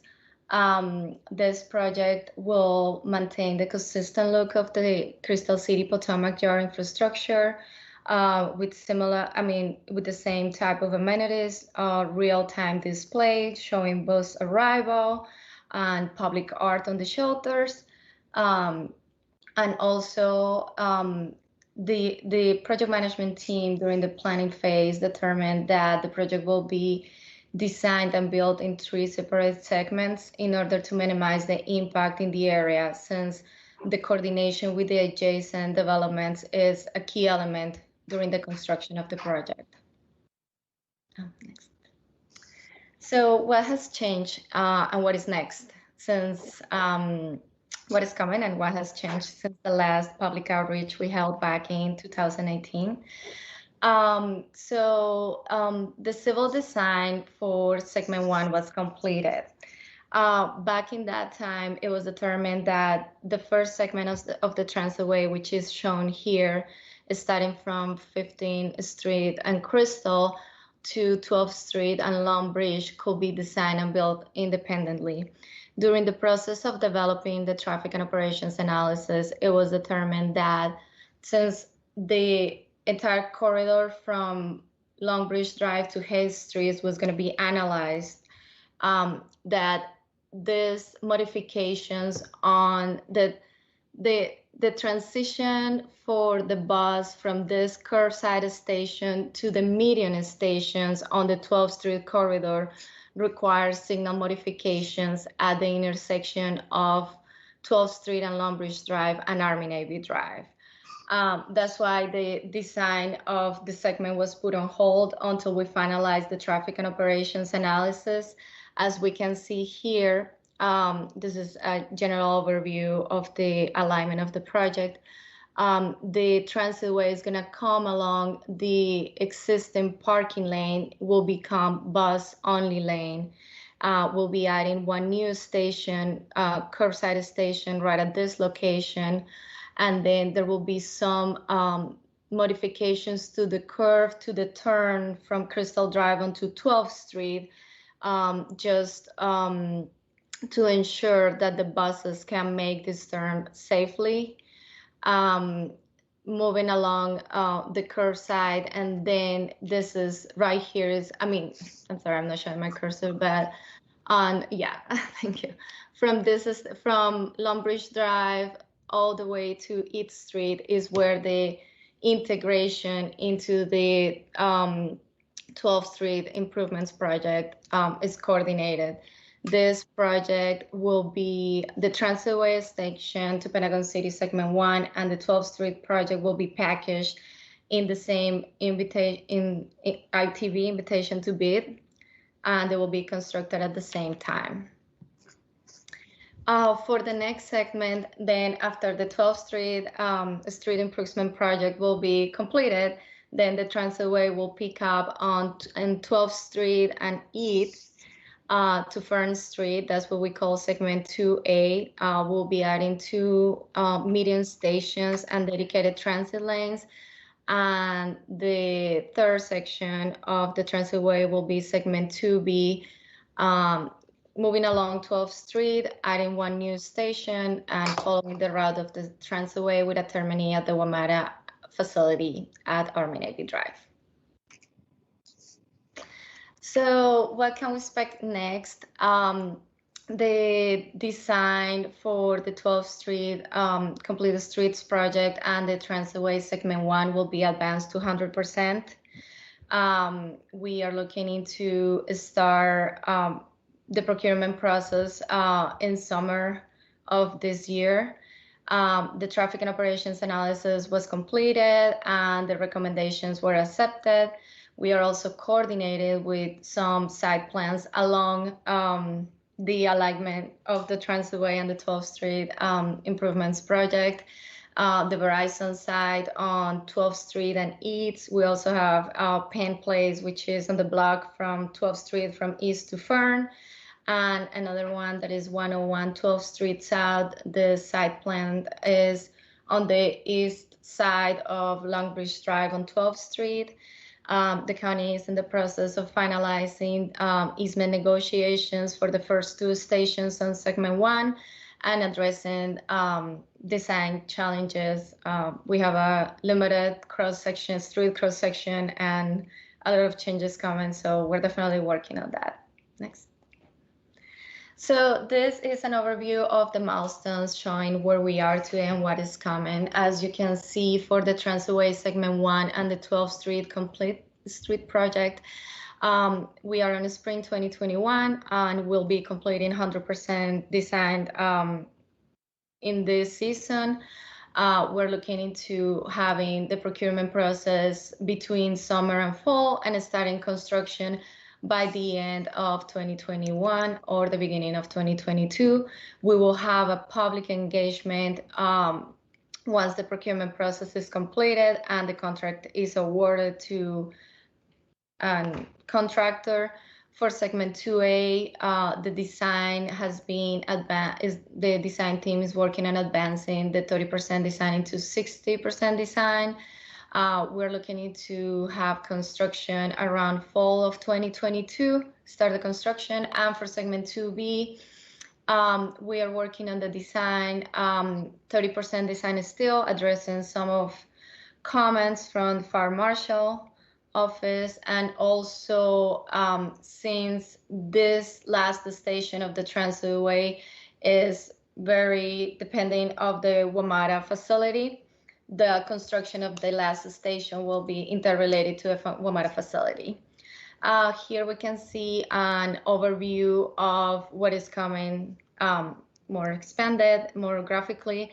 So the 3 phases of construction are shown here. On the phase 1 construction, we will have the segment 1 of the transitway and 12th Street corridor, 12th Street improvement projects.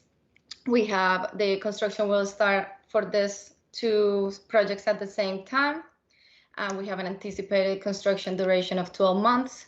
For the phase 2 construction, the anticipated start construction will be summer, fall 2022, and we also anticipate that the construction will take about 12 months. And for the phase 3 construction, again, the construction will start pending of the WMATA facility, and we also estimate that it will take about 12 months to complete. And that's all we have. Thank you. With that, we're available to take questions or comments. Thank you. All right, thank you very much for that. This is definitely a project that has continued along a bit in the background without a lot of public scrutiny, so I appreciate the update. Commissioners, if you have questions or comments, please go ahead and raise your virtual hand, but I've definitely got a couple that can kick us off here a bit. So yeah, it has been a while since there's been public process here, and a lot of the public process in phase 1, I think, was really around the 12th Street Complete Streets project and not so much the transitway. So I see that, you know, phase 1 is installing like 2 new stations. Have the design and placement of those stations been through any sort of public process at this point?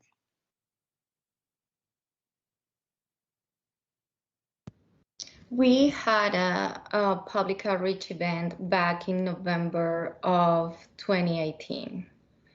The stations have, the final plans have not been shared with the public. They look just exactly, they look so similar to existing CCPY. There are no major changes. We're using the shelters are going to be like the Brasco Eclipse shelters that were used on Clark Street and 18. The public art, we're going to work with the same artist, and she's going to continue the same type of artwork that I believe is called Connections that she had on the CCPY. So during that time, we presented the alignment, and since the stations is a continuation of the existing CCPY. The final plan has not had a public outreach. Yeah, I ask primarily because you know, the station at Crystal and 18th has been a source of public consternation since it was built. You know, it's a very narrow sidewalk there, and the station was basically plopped down at the tightest, worst part of that sidewalk. And now there are constant pedestrian and bike conflicts through and around that station that perhaps could have been avoided if there had been more, you know, public conversation about, you know, not the design of the station, but its placement in the public right of way. So it's concerning to me and disappointing that there hasn't been a conversation about, you know, where in the public right of way, you know, where along the sidewalk exactly this, you know, the station is going to be placed. Well, definitely the CCPY has given the county a full list of lessons learned that we've been applying on the design for the transitway extension. So a lot of those concerns have been taken into consideration. Great, thank you. My next comment is that it's very hard. It's hard for me to call the 12th Street Complete Streets project a complete streets project, given how little accommodation there is for bicycling west of where Army Navy hits 12th. You know, Sharrows are not fitting with Arlington's vision for biking. I do know that right of way is constrained here, and transitway is the priority, and I 100% concur with the transitway being the priority. I will just say again, I think with a bit more public process, we might have been able to come to a better solution. The bike demand here is largely going to the Long Bridge Trail, to the Long Bridge Esplanade, and it's all concentrated on the north side of 12th Street.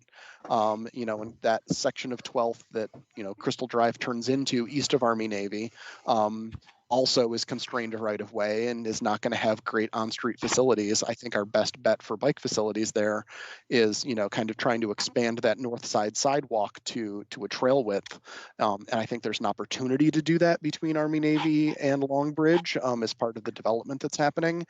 Maybe there's an opportunity to do that as part of these changes that I'm just now hearing about that need to be made to that corner to make sure that the buses can make that corner.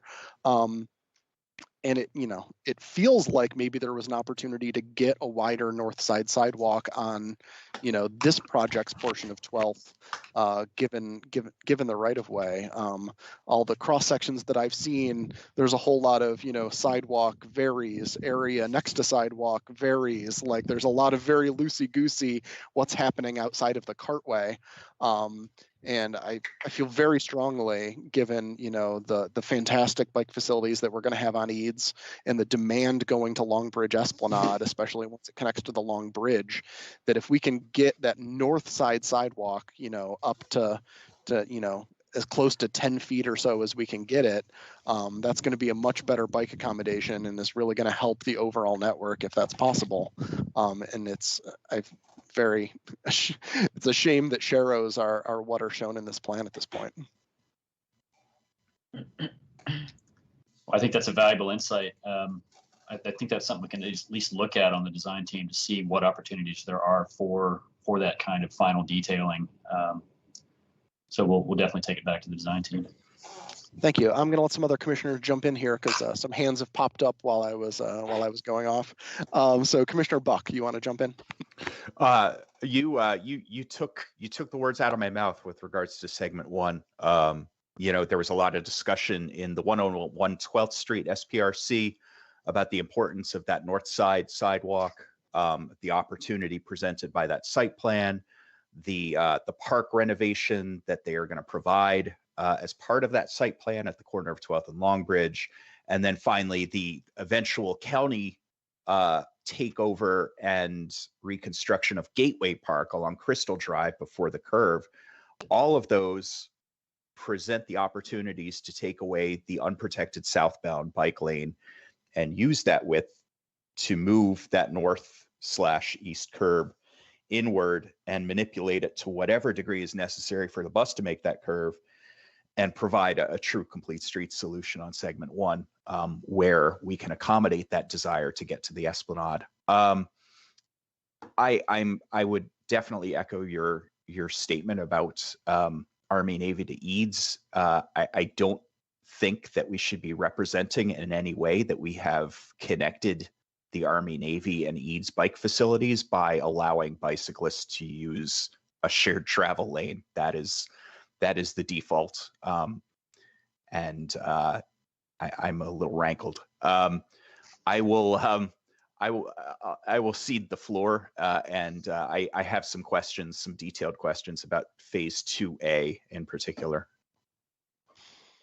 Okay, great. Let's jump to Commissioner Lantelmi then, unless I don't think that required a response from staff, but if you have something you want to say in response, feel free. You can wait, because I'm going to associate myself with Chairman Slatt and Commissioner Buck. I read through that diagram about 5 times, thinking, this is a sharrow. It boggled my mind, because at first I was looking, where's the bike lane? Where's the bike lane? And realized this is a sharrow, and like that is so contrary to everything we've been trying to do in Crystal City and Pentagon City. Indeed, for the last site plan that we just voted on, that was one of the issues in contention, having an appropriate protected bike lane through that site, and it was successfully resolved.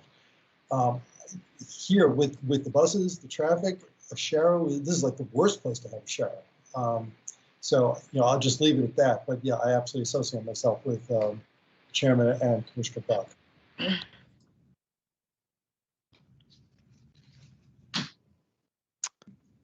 Thank you. All right. Then seeing no other hands, back to Commissioner Buck for those segment 2 questions that you had. I'm going to circle back with an actual segment 1 question. 101 12th Street, we did have a deep discussion, and there really was no acknowledgement that there was a valid concern and that adjustments would be made until such time as the site plan went to county board. One of the county board members said, we need to re-examine the adjacent public space to that development. And I'm wondering if that was ever relayed to this segment 1 team, that we have a public space concern about what that sidewalk adjacent to the site looks like, how it could better accommodate the master transportation plan needs for bike connectivity, and have any adjustments been considered? This is not related to the stations, correct? This is more like adjustment of the sidewalk to incorporate the bike lane? This is more a holistic discussion of what is happening with the off-street space on 12th around the curve where it transitions into Crystal Drive. Will it be helpful if I pull out the graphic to see where exactly you are referring to? Well, basically the extent of your segment 1 project. There is you are installing platforms, and there is a site plan nearby, and part of that site plan discussion was a pretty robust discussion about the need for wider sidewalks, and one of the ways that wider sidewalks could be provided is possibly by moving the curbs and taking away the current unprotected bike lane that is in the cartway. Did that discussion ever make it to your team? And was any, in the midst of all of this pause on design, was that ever seriously considered? No, the discussion, I wasn't part of that discussion. So, what can I say? Even for the station on 12th Street and Longbridge Drive, we are currently negotiating an easement. Like, the existing sidewalk wasn't wide enough to accommodate, to don't have a conflicting situation like 18 and Crystal and 18, Crystal Drive and 18. So we are even negotiating an easement. So I guess the biggest challenge for the transitway has been accommodating the designated transit lanes in a very limited cross section. Again, I wasn't part of that discussion. I know, like, going north along Crystal Drive onto 12 on the segment 1, there's no bike lane. It is coming south on Crystal Drive. So probably you're referring to the other side of the street, right across the transit station. Do you want me to pull up the slide?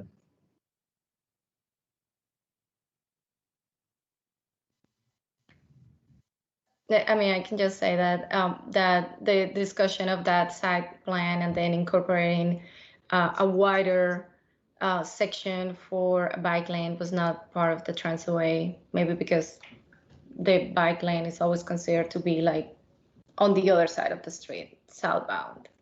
Yes, that is correct. And the discussion, the proposal that was discussed was eliminating all in-street bike lanes in order to give that space between the build-to lines of the existing buildings over to wider sidewalks that would safely accommodate bicycling.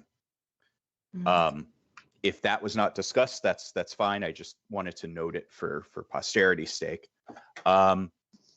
Segment 2A, are you who exactly is building and designing segment 2A? Because it's showing up in Penn Place plans, and what is the plan for deploying segment 2A? Segment 2A will cover 12th Street from Eads to Fern. It will have 2 median transit stations where the current planter is. That will be removed. And there will be 1 station eastbound and 1 station westbound, right at the intersection of Elm and 12. There are going to be transit-only bus lanes on that segment. The curb the curve has been set and approved. 30% has been approved. Those plans have been shared with the developer. So that's how that they have incorporated our request for, our easement request, but always maintaining the existing curve that it was agreed many years ago for the previous site development before this, the old Penn Place. I don't know how it was called Penn Place before. Now this is a new resubmission. The curve hasn't changed much.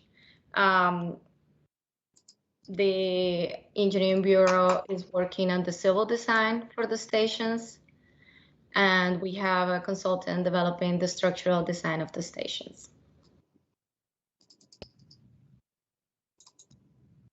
And it is being coordinated with the developer. But the county will be constructing it. It's just being coordinated with the developer? Yes, it will be constructed by the county. Correct.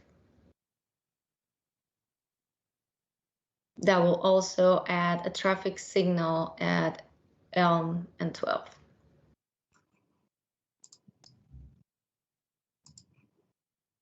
It is, most of the design is based on the recommendations from the traffic and operations analysis. What does the signal at Elm and 12th accomplish? Oh, it's expected to have more, there's gonna be more traffic volumes on that road in the future. So right now it's in a stop only. So it will be, a new signal was proposed for that intersection. So, oh, sorry, I should raise my hand. It's still raised. You're good. Go ahead, Mr. Buck. Okay, we'll lower it now.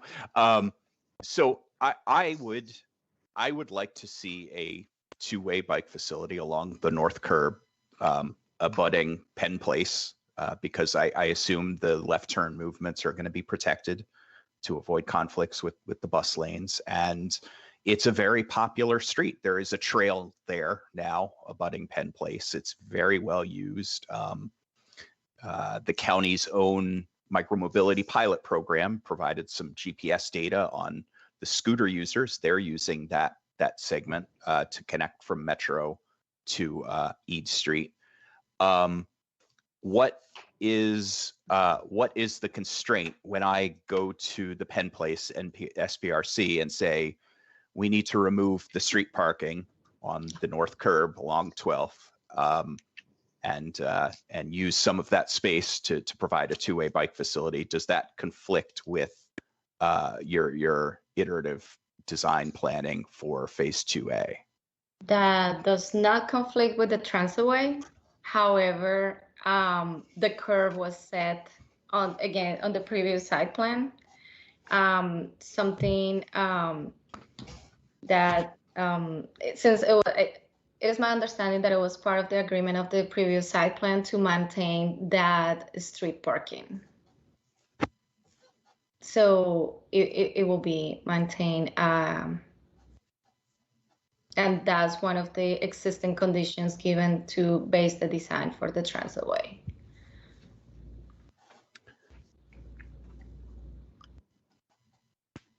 So is that street parking essential to the transitway, or it is simply existing there now?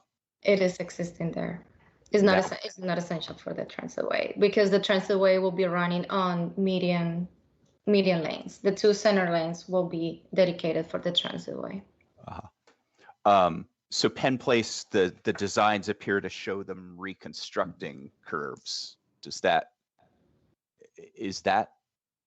doesn't seem to jive with what you're saying, where if you go out there, you can see the curbs are set. They've even put in curb returns to continue Elm through their site, which they are proposing not to do. If they are resetting the curbs, does that change the assumptions of your phase 2A design? No, actually, if we get more right-of-way, it will be even better for the transitway. Right now, we have like the minimum width possible for the transit lanes, which is 12.5. No, it won't have an impact on the transitway.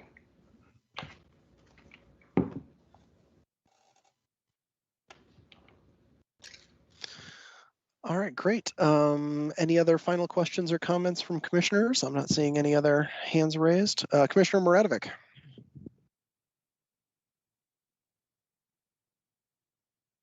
You're muted, Commissioner Muradovic. I apologize about that. I'd like to align myself with the concerns that Commissioner Buck stated.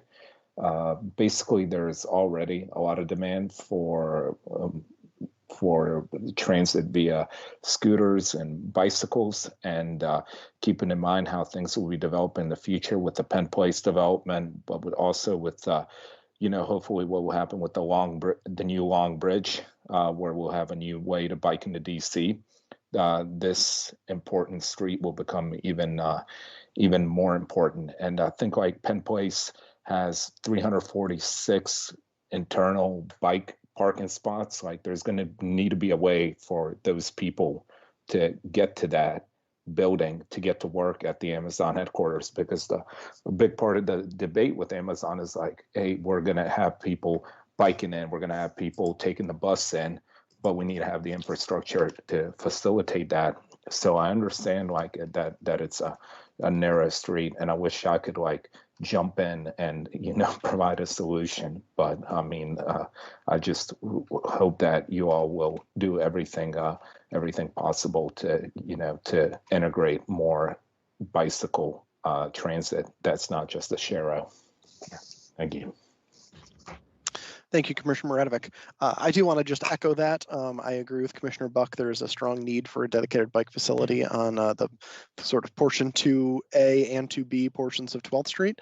And I think all I really need to say about that is I hope if progress is made on that regard in development review, that your team won't stand in the way as far as the transitway is concerned. That may require some minor tweaks to your engineering plans here and there as geometry changes. So I hope that's a point well taken. And I will also say that I definitely feel like there is a feeling amongst the community and the neighborhood that the transitway is booking along without community engagement. And so I hope you will take that to heart as you are thinking through your community engagement plan for phase 2, that people feel like they do not know what's going on, that they do not know how this is going to affect their travel on the street, and that people feel very burned about the location of 18th and Crystal, and how it has affected the walking environment and the biking environment, and that you'll be sensitive to that in seeking community input as you are placing stations in the future. Correct. And with that, Commissioner Buck has his hand back up, I think, for one final parting question or comment here. A very brief question. You said segment 2A, part of the holdup has been coordinating with the fire department. Is that because of a less than 20-foot clear space between the median bus stops and parked cars? No, actually, that is not. The comment from the fire marshal came for the station on 12 and Hayes Street. That's where there's a clearance issue there. But no, the fire marshal did not provide comments on segment 2A. Thank you. And I also would like to add that during the process of developing the traffic and operations analysis, the intent of the analysis was to take into consideration all multimodal on the corridor. They developed models from no build conditions to build conditions with expected volumes. Every single mode of transportation was taken into consideration, and we've been really having trying really hard with the engineering department, with the engineers to balance out this corridor as best as possible and still provide the ultimate goal for the transitway and meet our high frequency, reliable transit service and meet our 6-minute headways. It has been a great challenge for the county, and we have an entire team working on it, and I think it's going to be a very successful project. Thank you. I look forward to us getting back to 6-minute headways from 20-minute headways.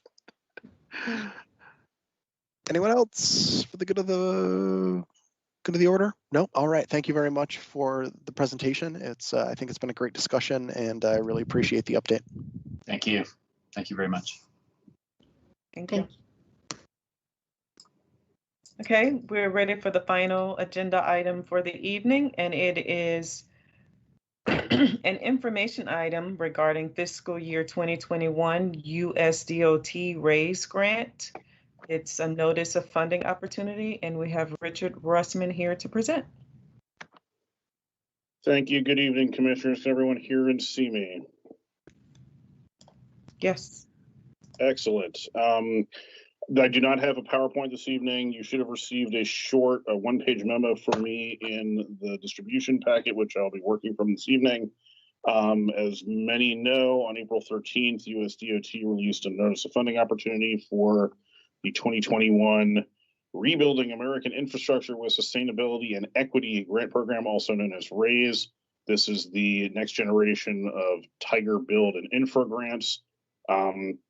$1 billion in total funds have been appropriated for this program. There is a in-code split of $500 million each for urban and rural programs. So it's really a $500 million pot for urban areas. I don't need to read through the entire memo necessarily. It has information about the capital award limits, the limits on distribution, and just to note that it is a highly competitive program. Over the history of the program, it has a 7% success rate, but it is one of the few federal discretionary programs for which regional and local governments can directly compete for multimodal transportation funding. It is not a true grant, it's a cost reimbursable project, and it is an 80% federal share, so there's a 20% local match requirement for this program.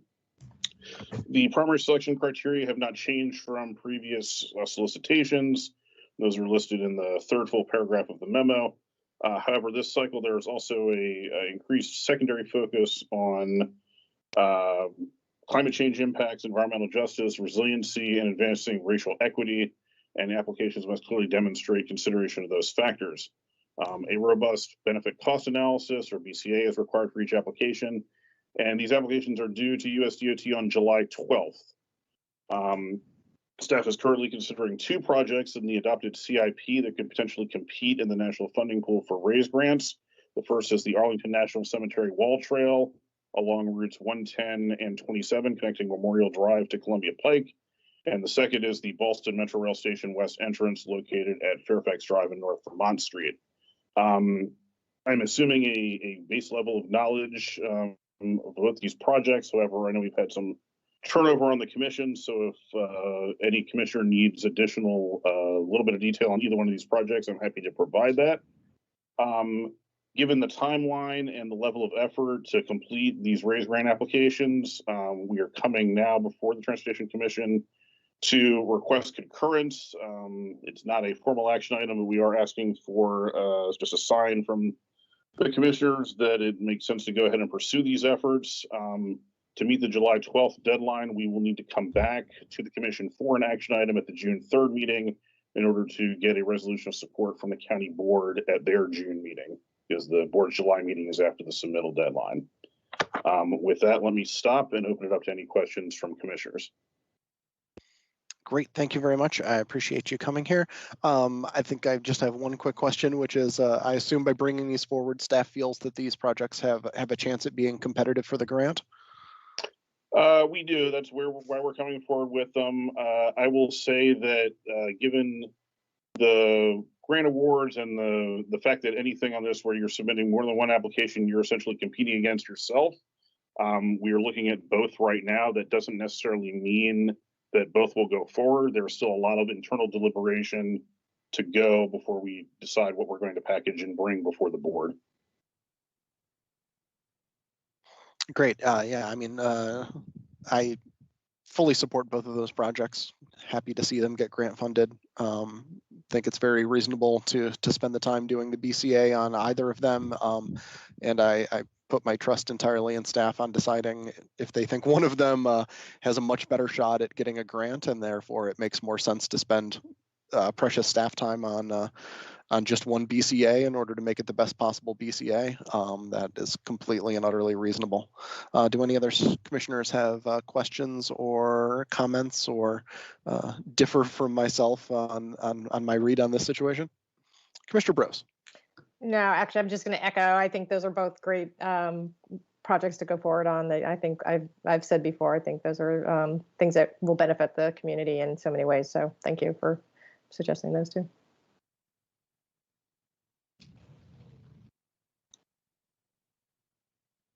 All right, I see no other hands, which I take as concurrence. Oh, Commissioner Price, jump right in. I just want to say, I think, yeah, both great projects that you want to put forward. And if we get federal funding, which would be a double thumbs up, especially for the Ballston Metro Rail Station, hopefully that would free up some county money to do other fun projects, like more bike lanes, protected bike lanes.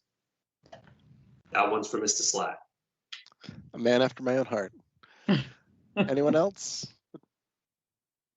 All right, then I think that is our concurrence, Mr. Roisman, and I appreciate you coming forward.